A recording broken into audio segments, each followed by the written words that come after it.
Damiano, buen día compañeros. Nuestro grupo está integrado por Priscila Brito, Pablo Jara, Josué Guzmán, Tatiana Takuri y Caterina Ordiales. A continuación vamos a presentar el análisis correspondiente al caso Zambrano, Vélez y otros versus Ecuador. Como antecedentes tenemos que el 3 de septiembre de 1992, debido a la conmoción interna por la delincuencia en Ecuador, se declaró estado de emergencia y se dictó el decreto número 86, el cual permitía la intervención de las Fuerzas Armadas en el territorio ecuatoriano. Posteriormente, el 6 de marzo de 1993, durante un operativo que tuvo como propósito la captura de delincuentes, narcotraficantes y terroristas realizado en el denominado barrio Batallón de la ciudad de Guayaquil, al momento de ingresar en el domicilio de los señores Wilmer Zambrano, Segundo Caicedo y José Caicedo, debido a los disparos de los agentes de las Fuerzas Armadas, las personas antes mencionadas murieron. Y a pesar de haberse impuesto los recursos pertinentes, no se realizaron las debidas investigaciones ni se sancionaron a los responsables. Como resumen del caso, podemos decir que el 24 de julio de 2006 se sometió ante la Corte Interamericana de Derechos Humanos el siguiente caso: por la presunta ejecución extrajudicial de Wilmer Zambrano, Segundo Caicedo y José Caicedo, y la falta de investigación de la misma. Ante los supuestos, la Comisión Interamericana solicitó a la Corte que se declare al Estado de Ecuador responsable internacional por la violación de los artículos 27, 4, 8 y 25 de la Convención Americana, además de ser responsable de las debidas reparaciones por los daños causados. Una vez presentadas las debidas solicitudes, argumentos y pruebas por parte de los representantes de las familias de las víctimas, el 15 de diciembre de 2006 el Estado presenta su contestación negando todos los supuestos de los que había sido acusado, argumentando que el hecho sucedió durante el estado de emergencia y por lo tanto los agentes estatales actuaron en base a esto. Además, apeló a la legítima defensa y por último afirmó que si bien no se había iniciado proceso judicial penal, sí se había realizado las correspondientes investigaciones del caso. El 15 de mayo de 2007 se lleva a cabo la audiencia pública relativa al caso y una vez presentados los elementos probatorios y realizado el debido examen a los mismos, la Corte procede a realizar el análisis de fondo pertinente. En primera instancia se comprueba la conformidad de los actos realizados por el Estado con las obligaciones establecidas en el artículo 27 de la Convención Americana inherente a todos los estados que forman parte de la misma. Las aclaraciones del tribunal al respecto fueron, por un lado, que era obligación del Estado asegurar las garantías judiciales indispensables vigentes en el momento del suceso, sin importar el estado de emergencia. Por otro lado, los estados únicamente tienen permitido declarar estado de excepción en casos extremadamente necesarios y además deben limitar el uso de las Fuerzas Armadas, puesto que su entrenamiento corresponde para enfrentar al enemigo, mas no para controlar civiles, siendo esto último deber de la Policía Nacional. Y conforme al artículo 2 de la Convención Americana, todos los estados deben adecuar el derecho internacional, ya sea suprimiendo o expandiendo normas con el fin de proteger las garantías judiciales. A esto se puede añadir que el Estado del Ecuador admitió que al expedir el decreto número 86 no notificó a tiempo a los demás estados parte de la Convención Americana. En tanto a los supuestos, el tribunal consideró que el Estado incumplió con el artículo 27.1, 2 y 3 de la Convención Americana relativo a las obligaciones de los estados parte. Prosiguiendo con las supuestas violaciones a manos del Estado, el tribunal realizó el respectivo análisis con respecto a si realmente el Estado había violado el derecho a la vida de las personas antes mencionadas. La Corte tuvo en cuenta las nociones generales del derecho a la vida y mencionó que éste es de goce pleno y no podía verse limitado por ninguna circunstancia. Además, el Estado es responsable de protegerlo y garantizar con las correspondientes medidas de protección que nadie va a ser privado de la vida de forma arbitraria, y eso incluye por los cuerpos de seguridad. Ante esto, el tribunal pudo analizar lo relativo a las Fuerzas Armadas y concluyó que su uso debe reservarse para casos excepcionales y no como recurso cuando las medidas de control ordinaria han fallado frente al crimen. Y el Estado es responsable de capacitar a los cuerpos armados para que conozcan las normas. Además, el uso de la fuerza letal y armas de fuego, por regla general, deben estar prohibidas a menos que sea absolutamente necesario. Por otro lado, el tribunal consideró que en el caso no aplica legítima defensa y declaró al Estado responsable por acción u omisión del agente estatal y por el incumplimiento del artículo 4.1 de la Convención Americana. Por último, el tribunal dio a conocer que, de acuerdo a la Convención Americana, el Estado debe dotar de recursos judiciales efectivos a los ciudadanos dentro de un tiempo razonable, y con mayor razón a aquellas personas víctimas de violación de derechos humanos, en conformidad con el debido proceso, recursos que no se les prestó a las víctimas en este caso, negándoles así el derecho al acceso de justicia. Añadiendo que el decreto no fijó límites espaciales, temporales ni materiales a su suspensión de garantías, no se realizaron las investigaciones correspondientes del caso, sobrepasando excesivamente el plazo preestablecido para realizarlas, lo cual se considera también lesivo al cumplimiento de la obligación del Estado por garantizar el derecho a la vida. Tampoco se sancionaron a los responsables. De esta forma, el tribunal concluye que el Estado es responsable de violar el artículo 8.1 y el artículo 25 de la Convención Americana.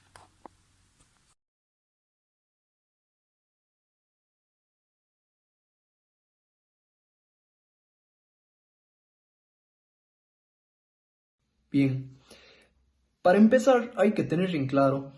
que todo instrumento internacional va a estar a la par con la Constitución el momento de hablar de una estructura de orden jerárquico de las normas en el Ecuador. La demanda de la que vamos a hablar hoy día se da en la Comisión Americana sobre Derechos Humanos, en la cual el Ecuador pasó a formar parte de ella en 1969 y luego ratificó que formara parte de ella en 1977. Esta demanda se logra gracias a dos artículos de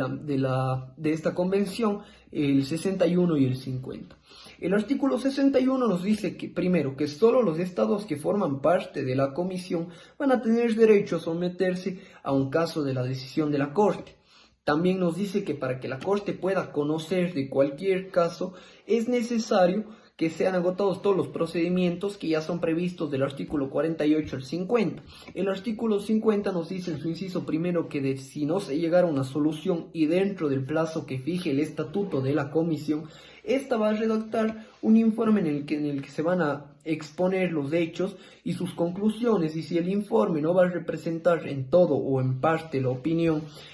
unánime de los miembros de la comisión, cualquiera de ellos va a poder agregar a dicho informe su opinión por separado. También agregarán al informe las exposiciones verbales o escritas que hayan hecho los interesados. La comisión consideró que el Estado incumplió con las obligaciones que están relacionadas con la suspensión de garantías en el artículo 27 del mismo, que nos dice primero que en el caso de guerra, de peligro público o de otra emergencia que llegue a amenazar la independencia o la seguridad del Estado, este va a poder adoptar disposiciones que en la medida y por el tiempo estrictamente limitados a las exigencias o a la situación van a poder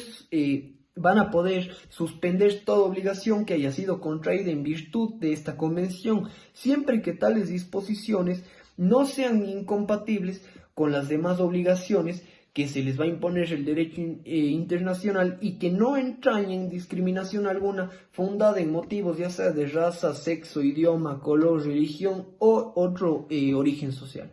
También nos dice que las disposiciones precedentes no va a autorizar la suspensión de los derechos determinados en los artículos, por ejemplo el artículo 4 que nos habla del derecho a la vida, el artículo 5 el derecho a la integridad personal, el artículo 3 que nos habla del reconocimiento a la personalidad jurídica, el artículo 6 que nos habla de la prohibición de la esclavitud y la servidumbre, el artículo 17 que nos habla de la protección de familia, artículo 19 de los derechos del niño, ni de las garantías judiciales que van a ser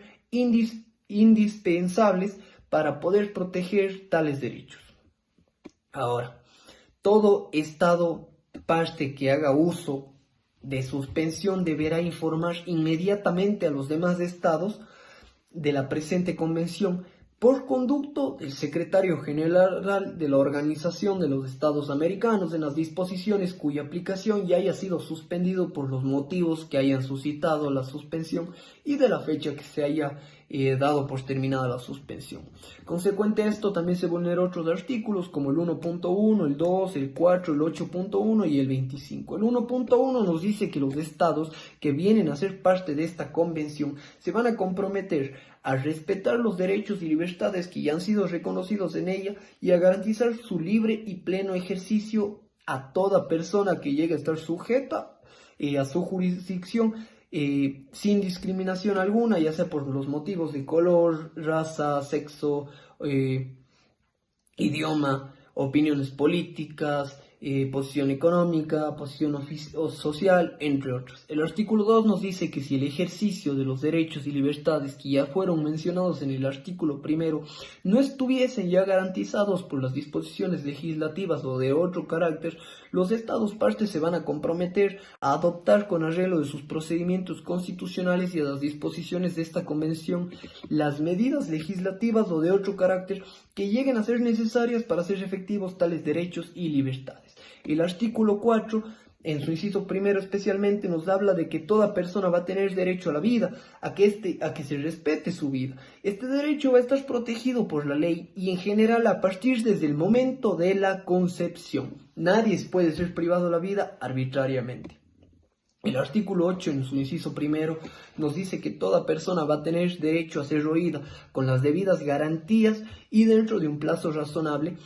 por un juez o tribunal competente debidamente e imparcialmente establecido con anterioridad por la ley, en la sustentación de cualquier acusación penal que llegue a ser formulada en contra de ella o para la determinación de sus derechos y obligaciones, ya sea de orden civil, laboral, fiscal o de cualquier otro carácter. Y por último, el artículo 25 primero nos dice que toda persona tiene derecho a un recurso sencillo, rápido o a cualquier otro recurso efectivo ante los jueces o tribunales competentes que le lleguen a amparar contra actos que violenten sus derechos fundamentales, que ya son reconocidos por la Constitución, la ley o la presente convención, aun cuando tal violación sea cometida por personas que actúen en ejercicio de sus funciones oficiales.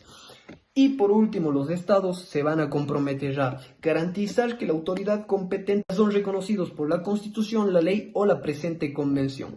aun cuando tal violación sea cometida por personas que actúen en ejercicio de sus funciones oficiales.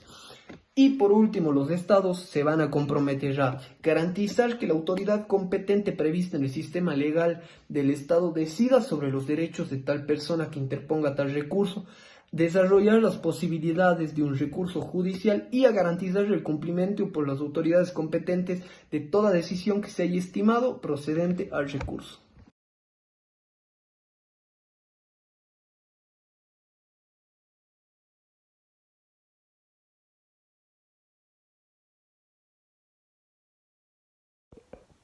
Fundamentos de hecho. La Corte consideró que hubo una falta de investigación de los hechos, pues no se logró identificar a los responsables materiales e intelectuales de las ejecuciones de las víctimas, de manera que estos se encuentran impunes. También se observa que al momento de efectuar su allanamiento, el Estado no hizo referencia alguna a las pretensiones sobre reparaciones presentadas por la Comisión Interamericana y por los representantes. Además, se pudo determinar que entre 1992 y 1996 se declaró el estado de emergencia o suspensión de garantías en Ecuador al menos 7 veces. Es por esto que la Corte consideró que el Estado debió contar con otros mecanismos para canalizar el malestar social y así combatir la delincuencia, de manera que no se vulneren los derechos de los ciudadanos.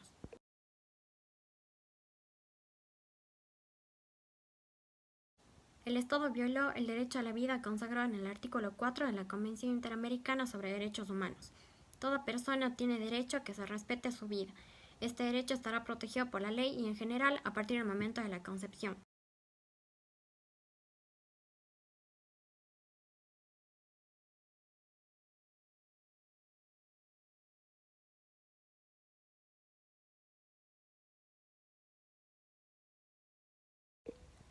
De igual manera, la Corte determinó que el Estado violó los derechos a las garantías judiciales y a la protección judicial consagrados en los artículos 8, 25 y 27 de la Convención Interamericana sobre Derechos Humanos. Artículo 25. Toda persona tiene derecho a un recurso sencillo y rápido, o cualquier otro recurso efectivo ante los jueces o tribunales competentes, que la ampare contra actos que violen sus derechos fundamentales reconocidos por la Constitución, la ley o la presente Convención, aun cuando tal violación sea sometida por personas que actúen en ejercicio de sus funciones oficiales. Artículo 27. En caso de peligro público o de otra emergencia que amenace la independencia o seguridad del Estado, éste podrá adoptar disposiciones que suspendan las obligaciones contraídas en virtud de esta Convención. La disposición precedente no suspenda las obligaciones contraídas en virtud de esta Convención. La disposición precedente no autoriza la suspensión de derechos como el reconocimiento de la personalidad jurídica, derecho a la vida, derecho a la integridad personal, prohibición de la esclavitud y servidumbre, principio de legalidad y de retroactividad, protección a la familia, derecho del nombre, derecho del niño, a la nacionalidad y derechos políticos, ni de las garantías judiciales indispensables para la protección de tales derechos.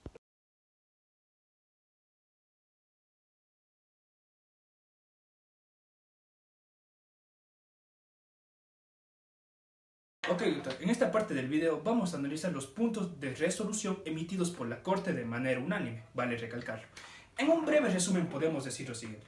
En el primer punto se declara parcialmente la culpabilidad del Estado por no respetar o por no garantizar los derechos a la protección y garantías judiciales constatados en el artículo 8.1 y 25 de la Convención Americana sobre los Derechos Humanos. En un segundo punto se declara culpable al Estado por el incumplimiento de la obligación de respetar los derechos de garantías y protecciones judiciales, agregándose a estos el derecho de la vida, constatados, valga la redundancia, en la Convención Americana sobre los Derechos Humanos. Y en un tercer punto podríamos decir que se declara culpable el Estado por la violación y por el incumplimiento de la obligación de respetar el derecho a la vida, constatado en la Corte Americana sobre los Derechos Humanos,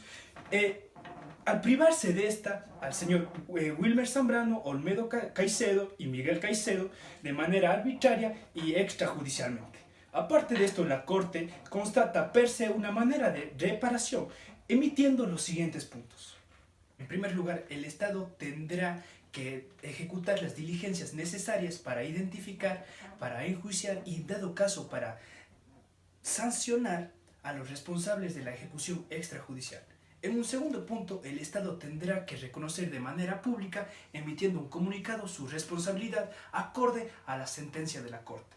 En un tercer lugar, el Estado tendrá que emitir en su diario oficial y un diario de mayor circulación por una sola vez los párrafos de las sentencias emitidos por la Corte. En un cuarto lugar, el Estado tendrá que ejecutar o llevar adelante proyectos para la educación sobre los derechos humanos, tanto en sus Fuerzas Armadas y en la Policía Nacional a todos sus niveles. Y en un quinto lugar, el Estado tendrá que pagar la indemnización de manera directa a los familiares de Wilmer Zambrano, Miguel Caicedo y Olmedo Caicedo, según los costes y según los valores emitidos en la sentencia de la Corte. Básicamente, este sería un resumen completo de la sentencia emitida por la Corte en nuestro caso.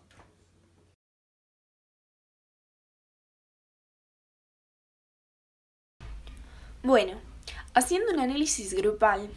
entre mis compañeros y yo, considerando la decisión de la Corte Interamericana de Derechos Humanos, compartimos sin lugar a duda la opinión de los magistrados, que hacen recaer la responsabilidad internacional sobre el Estado, reconociendo que éste ha violado los derechos de las garantías judiciales, a la protección judicial, el derecho a la vida, que sin lugar a duda consideramos que este es uno de los derechos consagrados más importantes que se ha vulnerado en este caso, ya que nosotros decimos que es un derecho que no se puede restituir a las personas que fueron directamente afectadas. Claro que la Corte declaró una indemnización para las familias afectadas, pero si analizamos este derecho, articulado en el numeral 4, inciso 1 de la Corte Interamericana de Derechos Humanos, sabremos que su reconocimiento posibilita todos los demás derechos, que lamentablemente no se van a poder reintegrar a las personas realmente afectadas, y éstas no podrán gozar la aplicación de los demás derechos garantizados por la Corte. También hemos analizado que la decisión de la Corte no pudo hacer más para precautelar la justicia de los derechos vulnerados, viendo así que la indemnización por el daño material e inmaterial pagado a los familiares, incluyendo el concepto de intereses moratorios, y hacer que los mismos familiares de la víctima tengan pleno acceso para poder actuar en todas las etapas e instancias de dichas obligaciones y procesos fue la mejor vía para satisfacer el amparo del derecho, aunque lamentablemente no se les pueda restituir ni devolver su derecho a la vida. Como ya antes lo mencionamos, es un derecho que no se puede restituir, ya que si se ve afectado es imposible indemnizarles a las personas que realmente fueron afectadas. Lo que modificaríamos nosotros sin lugar a duda sería que exista una resolución más